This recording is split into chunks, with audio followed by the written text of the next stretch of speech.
as we were ministering and singing about ministering to the Lord, I had a download. And you would have heard me say, I have nothing to say about the political situation. I have nothing to say about our political situation. But let me tell you what I heard from God.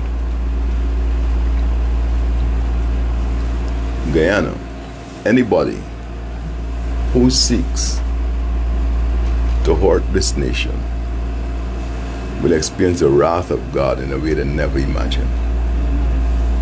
Let me say that to all the superpowers, all the powers that be. You attempt to touch Guyana, you will see trouble in your country like you never imagined. You will see trouble in your nation like you've never imagined. You will see trouble in your life. The persons who seek to trouble Guyana will see trouble in their lives and in their country like they have never imagined. Like they have never imagined. You know, some people think they have the right and the authority. Well, let me give you some good news. You don't have the right nor the authority. This country is God's country. Guyana is, the nation is dedicated to God.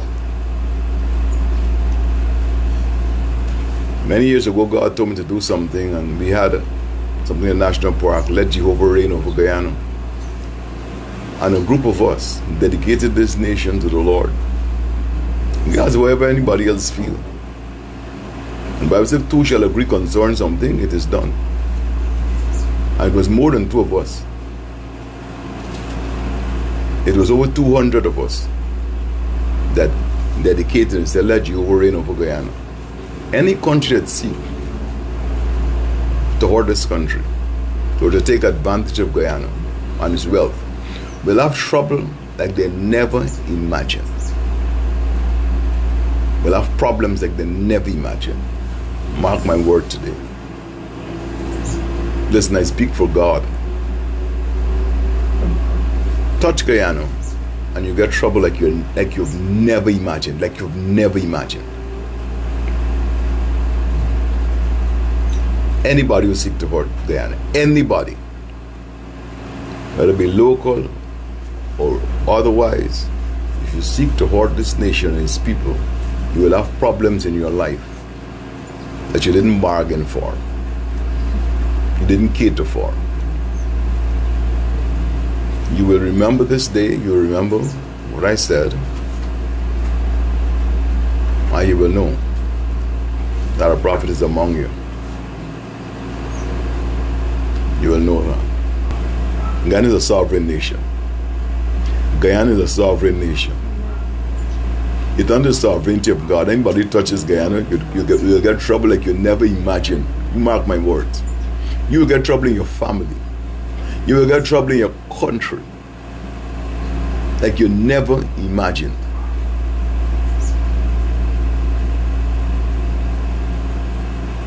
God is in charge of this country. God establishes what He wants to establish. And I am not taking any side with anybody. My prayer is that God will put a righteous government in. And let me qualify that. Because when you say righteous, some people just think you say Christian. I'm not saying Christian. Please, I'm not saying that. Righteous is the government God feels is right for us. So when I say righteous, don't hear me saying Christian government. I'm not talking about Christian government or this government or a government that goes to church or goes to anywhere. I am not a religious government. I am not calling righteous religious. Righteous is who God thinks is right for this nation. Righteous is who God thinks is right. I'm not talking religious government. God says He raised up Nebuchadnezzar. God said that. God called Cyrus, a Persian king, His servant.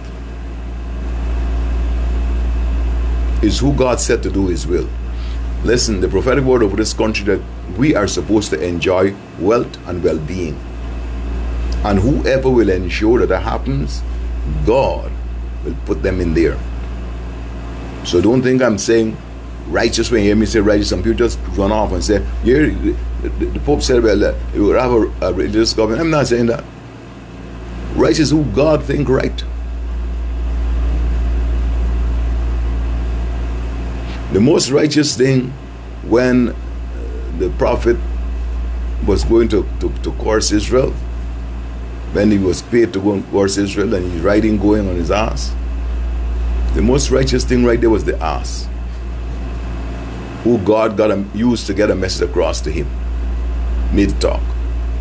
So please understand, when I say righteous, I am not saying religious.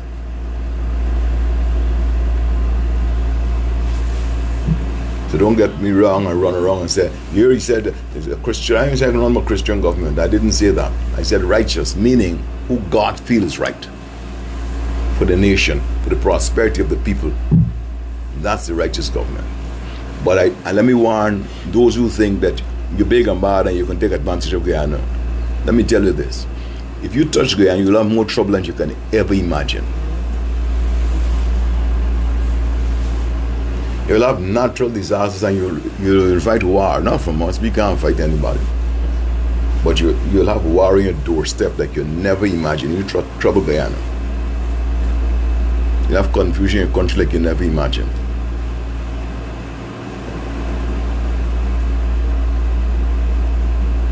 A man sang a song, take warning. You better take warning. It was Mark Antony who says, when he was speaking for Julius Caesar, Shakespeare, the evil that men do lives after them, the good is often torn with their bones. People don't remember, you're good. The good is buried with your bones. But the evil that they do, that make one mistake, it lives after them. But touch Guyana, and you'll have trouble like you never imagined. If you're smart, any country that is clever would say, leave Guyana alone. Leave Guyana alone. Anybody who conspire to touch this nation, you will have destruction in your family and problems that you never imagine. And listen, and if you have your country's backing, your country will experience it too. Mark my words today, you will know a prophet has spoken. I can say it bold because when I said God's going to perform it. Joshua, when he destroyed Jericho, he said, whoever build back Jericho will build it back at the cost of his first son. And whoever put up the gate will put it up at the cost of his second son. A man ordered and said, I don't want Joshua and his foolishness, and he tried. When he put up the wall, his first son died. He put up the gate, his next son died. So tempt fate. I say I don't believe in that. You tempt fate. And you conspire. So much trouble you will get. Amen.